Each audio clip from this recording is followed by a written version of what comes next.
continue donc notre débat sur le nouvel an de l'Hégire qui commence aujourd'hui, le nouvel an 1441. Et cet événement, l'Hégire, ou l'immigration du prophète Mohammed et ses compagnons de la Mecque vers la Médine, un grand événement qui a marqué l'histoire de l'humanité tout entière. Et pour parler plus de ce sujet, on a notre invité au studio, Dr Kamel Gadala, professeur à l'université d'Al-Azhar. Bonjour monsieur. Bonjour.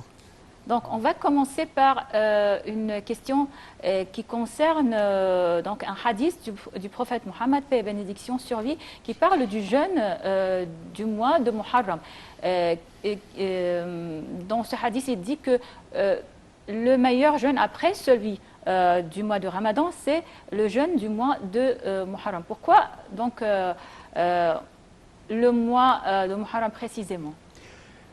Oui, premièrement parce qu'en fait, il s'agit d'un mois sacré qui compte parmi les mois sacrés qui sont 4, Zul Qa'da, Zul Hijjah, Muharram et Rajab, solitairement comme ça, au milieu des mois qui ne sont pas sacrés.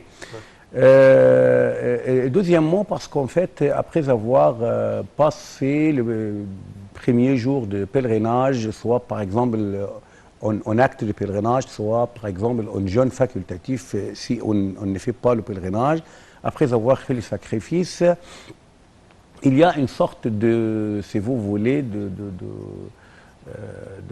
repos, des actes cultuels, une sorte par exemple d'oubli, ou bien d'insouciance des actes cultuels facultatifs, parce qu'on a déjà passé le mois de Ramadan, puis on a passé le 6 jours après le petit Payram, on a passé aussi les premiers jours de Zul Hijjah et tout ça. Donc on commence à avoir de la paresse un peu, de l'inertie culturelle si vous voulez. Donc le jeûne de ce mois et aussi, il y a quelques jours dans ce mois-ci, est très très utile pour réfléchir en fait, si vous voulez. On peut dire une relance de la spiritualité. Une relance, oui, de la spiritualité aussi de la mouvance culturelle, si vous voulez. Et il y a aussi une chose très très importante, c'est le fait qu'il s'agit d'un jour tout à fait mémoriable. Parce que même le prophète, lorsqu'il est allé à Médine, il a trouvé que les Juifs observaient le jeûne de ce jour-ci. Et il les a interrogés pourquoi vous faites cela. Le 9 Muharram, si je me trompe pas. C'était le 9, oui, c'était le 10. C'était le 10. Donc le prophète, il a posé la question pourquoi observez-vous le jeûne de ce jour-là. Ils ont dit parce qu'il s'agit d'un jour béni dans lequel, bien, au cours duquel Allah a sauvé les Israélites et Moïse normalement de l'oppression de Pharaon.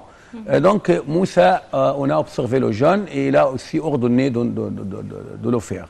Donc le prophète, il a dit, nous sommes plus aptes de suivre Moïse que vous, parce qu'en fait, nous, en tant que musulmans, nous sommes obligés de suivre tout le prophète et de croire en tout le prophète. C'est une condition sine qua non pour être croyant. Sinon, si on ne croit pas, par exemple, en n'importe quel prophète, donc on n'est pas un vrai musulman. C'est pourquoi, par exemple, on m'a posé une question, c'était ici, on fait sur votre chaîne, lors de caricatures de cartons danois. Donc, on pourrait trouver des extrémistes musulmans qui pourraient, par exemple, offenser Jésus-Christ en réaction contre l'offensive lancée contre le prophète Mohammed. J'ai dit absolument non, parce qu'ils seront de kuffars, des mécréants. Pourquoi? Parce qu'ils sont obligés de croire en Jésus-Christ comme de croire en prophète Mohammed sallallahu alayhi wa sallam. Et tous les autres prophètes. Oui, c'est dans ce cadre-là, en fait, que vient l'importance et la valeur d'observer le jeûne quelques jours facultatifs. Oui, le prophète était aussi interrogé. Pourquoi observer le jeûne du 10e jour de Muharram alors alors que les Juifs lui rendent hommage? Donc, est-ce qu'il s'agira-t-il, par exemple, d'une sorte de ressemblance entre nous et les Juifs? Le prophète, il a dit, l'an prochain, c'est je serai vivant, je vais observer le jeûne de 9 et de 10. Donc, jeûner le 10, c'est la sunna. Jeûner le 9, c'est la perfection de la sunna. C'est-à-dire pour changer un peu de juif, ou bien pour donner aussi un cours de mérite et valeur à Moïse, glorification à Moïse de la part des musulmans. C'est-à-dire si les juifs lui rendent hommage par un seul jour de carême, d'après leur expression. Oui. Nous, on lui rend hommage par jeûner 2 jours successifs. Parfait. Également, une fois arrivé à Médine, il y a un événement, je dirais, marquant de l'histoire de l'islam. C'est le document de Médine qui a été issu par le prophète, paix et bénédiction soit sur lui, dans lequel il a égalisé tous les citoyens de Médine devant la loi ou devant cette société naissante. Bon, en fait, ce document, il est considéré comme le premier document de droits de l'homme dans toute l'histoire. Ouais. C'est d'une façon tout à fait claire, nette et évidente. Parce que pour la première fois, on tombe sur un gouverneur qui est tout à fait puissant, qui a tout le pouvoir parmi ses mains, et c'est lui, en fait, qui donne par volonté absolue le droit tout à fait égaux à tout le monde. Le prophète, qu'est-ce qu'il a écrit dans ce document, ou bien qu'est-ce qu'il a conclu? Il a fait un document de coexistence pacifique, égalisée, équilibrée et cohérente. Premièrement, il a dit que tous les musulmans constituent une seule communauté, c'est-à-dire soit des secoureurs, c'est-à-dire ansar, soit des immigrés, c'est-à-dire muhajirin. Les deux sont tous égaux. Non seulement égaux, mais fraternisés aussi. Il a fait une sorte de fraternisation entre les Mécois et les Médinois. Oui. Deuxièmement, il a dit que les Juifs constituent une communauté à part entière, c'est-à-dire qui ont leurs droits et qui incombent leur devoir de défendre la Médine en concomitance avec les musulmans. Oui. C'est-à-dire de défense de patrie, parce que c'est la seule patrie que nous englobons tous, soit-ils de musulmans ou non musulmans. De l'autre aussi, il y avait encore des gens qui n'étaient pas encore convertis à l'islam et qui n'étaient pas juifs ni chrétiens, qui étaient idolâtres. Deuxièmement, il y a cette solidarité. Le prophète, il a approuvé en fait ce qu'on appelle les alliances, c'est-à-dire qu'il y avait des tribus juives qui avaient des alliances avec les tribus de Médine, Aous et Khazraj. Bani Aouf et les autres, donc le prophète leur a donné le même statut. Il a dit par exemple, les Yahoud Bani Aouf, les Juifs de Bani Aouf sont au même pied d'égalité que leurs alliés, par exemple Aous, leurs alliés Khazraj, etc.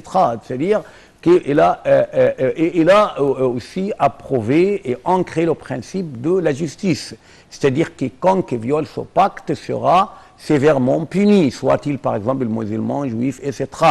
C'est en fonction en fait de ce document que le musulman avait respecté, ou bien respecté tout le temps la religion des juifs et leurs principes et leurs croyances et tout ça. Mais ce sont les juifs qui ultérieurement avaient violé ce pacte conclu avec le prophète sallallahu alayhi wa sallam. Donc il a respecté le pacte à la lettre, alors que pour les Juifs, ils ont trahi le pacte 3 fois. La première fois, c'était par la tribu de Banu Qaynuqa, le deuxième par Banu Nadir, le troisième par Banu Qurayza, et en fin de compte, les 3 grandes tribus des Juifs n'existaient plus à Médine en raison de leur trahison et en raison de leur violation des actes. Le prophète n'a jamais obligé ou bien forcé quelqu'un à abandonner sa religion pour se convertir à l'islam.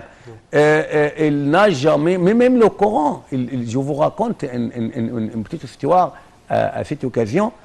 Par exemple, il y avait un juif qui était accusé d'avoir volé de la farine, une cuirasse en fait, d'un musulman, et il l'a enfoui dans la farine. Donc, le cuirasse, une fois trouvé, elle était en fait couverte de la farine. Donc, ce qui montre qu'elle était enfouie. C'est-à-dire enfouie, c'est-à-dire qu'elle n'est pas légitimement prise. Donc, on a accusé un juif, alors que c'est le Coran, en fait, qui a déclaré innocent le juif et déclaré coupable le musulman. Et il a lancé un avertissement contre le prophète, lui disant, même en apparence, si tu trouves qu'il y a quelqu'un qui est compagnon, qui fait la prière régulièrement avec toi, sans vous dire pas absolument qu'il est un vrai croyant.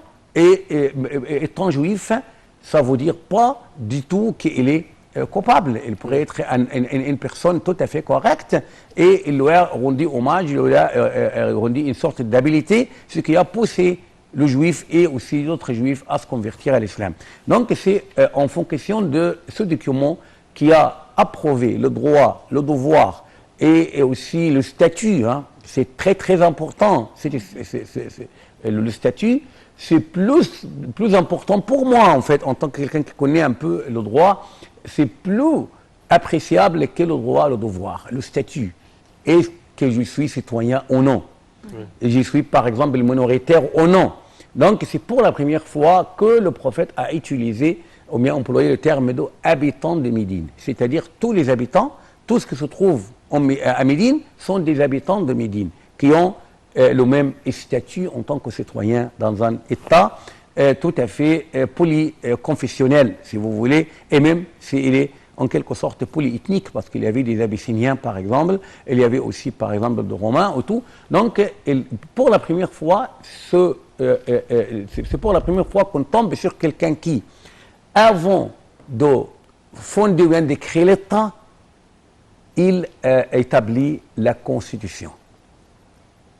Donc, il a établi la Constitution avant même de bien parfaire tous les organes étatiques. Oui. Pourquoi? Parce que c'est plus important d'avoir une Constitution à laquelle on fait référence. Oui. Quel qu'en soit le gouverneur, quel qu'en soit le régime, soit par exemple l'Amir al-Mu'minin, commandeur de croyants, par exemple un monarque, ou bien il s'agit d'une principauté et tout ça, peu importe. Mais l'essentiel, c'est quoi? C'est qu'on a une constitution islamique de l'État. Soit par exemple moi qui gouverne, soit vous, soit madame, donc peu importe. Mais tout gouverneur sera engagé de système, oui, de système politique à suivre et qui ancre l'égalité à tous les résidents de l'État, à tous les citoyens, à tous les habitants. C'était pour le prophète sallam l'essentiel parce qu'il s'agit d'un prophète muni d'un message. Ce n'est pas d'un pouvoir, ce n'est pas d'une autorité, mais d'un message qui a des principes, des valeurs et des normes qui sont transfrontalières, c'est d'une part, et aussi qui dépassent le temps et le lieu, qui sont applicables à n'importe quelle société que vous êtes une société correcte et saine. Également, si on parle de cet événement de l'Hégire, Dr Kamel, on voit là un événement de par l'histoire tout entière qui n'a jamais été répété. Une Hégire qui s'est soldée avec une paix et une société unie. Oui, parce qu'en fait, c'est ça, en fait, si vous voulez, la notion de la migration. La migration, au temps de prophète, était un passage de la Mecque à Médine. Oui. Mais le sens large, plus vaste de la migration, c'était par le prophète aussi, après la reprise de la Mecque. Après la reprise de la Mecque et la conversion des gens en grande masse à la religion de l'islam, donc, quelqu'un qui s'appelle Safwan ibn Umayya, dans le père, il était un mécréant tout à fait farouche contre le musulman, véhément et tout ça, alors que son fils, en fait, Allah lui a donné la guidée de se convertir à l'islam. Donc, on lui a dit, lorsqu'il était au zoo de la Mecque, parce qu'il avait des commerces et de troupeaux, de bétail et tout ça, on lui a dit, personne n'aura une religiosité parfaite à moins qu'il ne fasse la migration. Donc, votre foi n'est pas encore parfaite. Donc, il a dit, je ne reviendrai pas à ma maison. Tout d'abord, je vais me diriger directement au prophète à Médine. Donc, il est allé à Médine. Il était en fait hôte chez Abbas ibn Abd al-Muttalib, qui était l'oncle du prophète. Et le lendemain, il a rencontré le prophète sallallahu alayhi wa sallam, qui a dit, Abu Wahb, pourquoi vous êtes venu?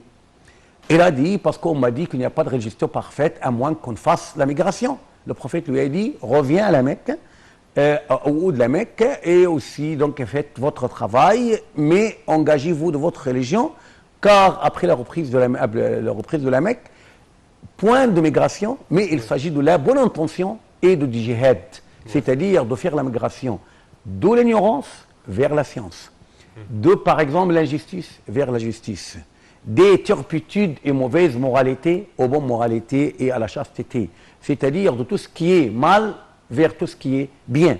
Donc, c'est ça, en fait, le sens de la migration qui est continuelle et constante jusqu'au dernier jour, parce que vous avez toujours besoin par exemple, de changer d'amis parce qu'ils sont devenus un peu corrompus, par exemple, ne sont pas à la hauteur, par exemple, de faire une migration d'un milieu à un autre, par exemple, De même qualité aussi à d'un l'autre métier qualité. à l'autre, Oui. si le métier est devenu, par exemple, le métier de corruption, parce que oui, ça arrive, hein. Oui. Peut-être des tricheries, le directeur a changé, le patron, donc soit il s'agit de quelque chose de privé, par exemple. Donc son fils n'est pas à la hauteur, ne veut pas faire de la sueur pour gagner sa vie, donc il veut faciliter les choses, donc faire la corruption, l'escroquerie, tout ça. Donc il faut faire une migration de ce métier vers un autre, et d'un milieu vers un autre, par exemple des habitudes qui sont devenues, par exemple, qui sont devenues, si vous voulez, inadéquates pour le moment, vers d'autres habitudes. Quelqu'un, par exemple, qui dormait 8 heures par jour, et maintenant il est, par exemple, pressé par son travail, embêté par le temps, donc il pourrait quitter cette habitude et, par exemple, se reposer pour 4 ou 5 heures, parce qu'il n'a pas de temps pour beaucoup dormir. Par exemple, qui gaspillait de l'argent parce qu'il n'avait pas de responsabilité, ses enfants sont grandis. Donc il faut toujours chercher à faire une migration des moins bien, c'est-à-dire qui n'est pas à la hauteur, à ce qui est meilleur, au moins, pour ne pas dire du mal vers le bien, parce que le mal, il est connu, mais malheureusement, peut-être parfois, on n'a pas cette perspicacité pour connaître, bien faire la différence entre le bien et le mal, donc on pourrait tomber dans le mal sans le connaître. Donc, il faut toujours chercher de l'ignorance vers la science, parce que peut-être vous êtes scient ou bien conscient qu'il y a quelque chose qui est correct, alors qu'au fond, il n'est pas correct. Donc, il faut toujours être en migration dans le sens de évolution, c'est-à-dire faire l'évolution vers le milieu, se progresser en acte cultuel, comportemental, c'est-à-dire pour devenir en fin de compte un vrai serviteur d'Allah, abd min ibadillah, abdan rabbaniyan, un serviteur divin, c'est-à-dire qui dans tous les pas sont tout à fait compatibles aux consignes et instructions divines et prophétiques. Donc, il y a plusieurs leçons à tirer de ce grand événement, les GIR, des messages ou des leçons sur l'amitié, aussi la fidélité, la planification, la remise à Allah, tawakkul. Alors, des messages aussi donnés par exemple, Abu Bakr al-Siddiq, Ali ibn Abi Talib, Asma, la fille de Abu Bakr. Et aussi, ces leçons ont été citées même par le Coran, dans des versets du Coran. Oui, vraiment, il y a en tête de comme ces... la confiance en Dieu. En tête de ces leçons, il y a la confidentialité, as-sirriya. C'est-à-dire que le prophète a gardé confidentiel le secret de sa migration. Il a envoyé tous les compagnons avant de les rejoindre. Deuxièmement, il y a cette amitié tout à fait fidèle et sincère entre lui et Abu Bakr, parce que le prophète, il a gardé seulement 2 personnes. Il les a empêchés de faire la migration avant lui. C'était Abu Bakr al-Siddiq, c'était Ali ibn Abi Talib également. Et Abu Bakr al-Siddiq pour être son compagnon, Ali ibn Abi Talib pour une chose très importante qui montre la sublimité du moral du prophète. Ce n'est pas seulement pour camoufler son absence sur le Qurayshite, mais avant tout pour rendre les dépôts qui étaient chez le prophète au Qurayshite, qui avait torturé le prophète, tourmenté ses compagnons, lui apporté de la nuisance, et malgré tout cela, il est honnête et sincère. Donc, s'il a des dépôts, il faut les rendre. Donc, c'était en fait la lettre de charge, si vous voulez, d'après l'expression politique. De vraies leçons, je dirais, tellement précieux. Ah oui, tellement précieux, c'est-à-dire même s'il y a quelqu'un qui vous a apporté de la nuisance, il ne faut pas le trahir. Parce que lui, s'il est traître, s'il est méchant, vous n'êtes pas méchant. En tant que musulman, vous n'êtes pas méchant, vous êtes tout à fait loin d'être ni traître ni méchant. Donc c'est une leçon très importante. Il y a aussi cette leçon de la coopération de tout le monde pour exécuter une affaire quelconque. Nous avons la femme, Asma. Nous avons aussi le jeune, Abdullah ibn Abi Bakr. Nous avons également aussi un guide de route qui n'était pas du tout musulman. Donc c'est aussi une leçon très importante et qui était tout à fait évidente en Égypte avant, si vous voulez, la montée des mouvements islamistes autour de ça, qui ont commencé à dire, ah oui, ce n'est pas musulman, est-il légitime de lui dire, par exemple, assalamu alaykum, de lui passer le bonjour. Donc, de telles bêtises, avant que de telles bêtises apparaissent sur la scène, nous avions en Égypte des Grecs qui travaillaient, des Italiens qui travaillaient, des Français et tout. Qui faisaient partie de la société. Oui, moi personnellement, en tant qu'Azharien, mon directeur de thèse, il était marxiste. Par exemple, j'ai des collègues dans le rapporteur, il était juif, et d'autres, par exemple, qui étaient sans confession. Ouais. Donc, même un de mes amis, il m'a dit qu'il travaillait dans un laboratoire parce qu'il travaillait en chimie avec un directeur de thèse juif. Il m'a dit 2 heures avant l'arrivée du coucher du soleil, il me disait il faut partir maintenant, Tariq. Je lui dis ah mais pourquoi j'ai encore de travail. Il lui dit pour être en mesure de préparer votre rupture de jeûne, votre iftar. Parce que maintenant, vous faites le mois du Ramadan. Donc, c'est dans cet esprit-là que le prophète n'a trouvé aucun inconvénient de charger quelqu'un qui n'est pas musulman de leur faire guide de route. Parce que, mais en fait, il s'agit de quelqu'un qui était tout à fait intègre, qui respectait très bien son travail et ce qu'on peut appeler le secret confidentiel. Donc, s'il s'agit de quelqu'un, par exemple, qui a confié quelque chose, donc c'est tout à fait confidentiel. Donc, plusieurs leçons attirées de la migration du prophète. En tête aussi la tactique. Je tombe sur certains qu'on ne les a pas appelés, par exemple, derviches, qui ne sont pas très habiles en leur matière de religiosité, qui disaient « Ah oui, on compte sur Allah pour cette affaire. » Mais qu'est-ce que vous avez fait pour que Allah vous aide? Oui, et toi, le ciel t'aide, comme on dit toujours. Donc, le prophète n'a rien laissé pour la chance. Par exemple, c'était un hadith. Oui. Quelqu'un, par exemple, qui est venu rencontrer le prophète et il a laissé sa chamelle. Oui, l'huile lacée, par exemple, la corde, tout ça. Oui. Donc, le prophète lui a dit, il est où ta chamelle? Il lui a dit, ah bon, donc je compte sur Allah, il va revenir. Il lui a dit, non, il faut lui faire le lacet, puis compter sur Allah. Mais sans rien faire et compter sur Allah, donc c'est quelque chose de très imbécile, parce que même dans le Coran, avec Marie, par exemple, Marie qui était en accouchement, c'est-à-dire très fatiguée, n'arrive pas même à bouger, il lui a ordonné même de régaler le palmier pour que les dates tombent. Donc il n'a rien fait, donc il a fait comme ça. Mais un geste, c'est-à-dire que moi j'ai fait de mon mieux et je compte pour le reste sur Allah, gloire à lui. Mais de ne rien faire et dire c'est Allah qui va nous faire, comme par exemple la plupart des idiots de la communauté musulmane, c'est tout à fait contre les instructions prophétiques. Parfait, Dr Kamal Gadallah, nous tenons à vous remercier, à vous souhaiter un joyeux nouvel an de l'Hégire 1441. Merci à vous. Merci et bon nouvel an d'Hégire à vous et à tous les musulmans dans le 4 coins du monde. Merci à vous. Chers téléspectateurs, au terme de cette édition, je tiens à vous remercier et je tiens également à remercier ma collègue. Merci Samah, merci chers téléspectateurs et passez une excellente journée avec la suite de nos programmes sur NAL TV International.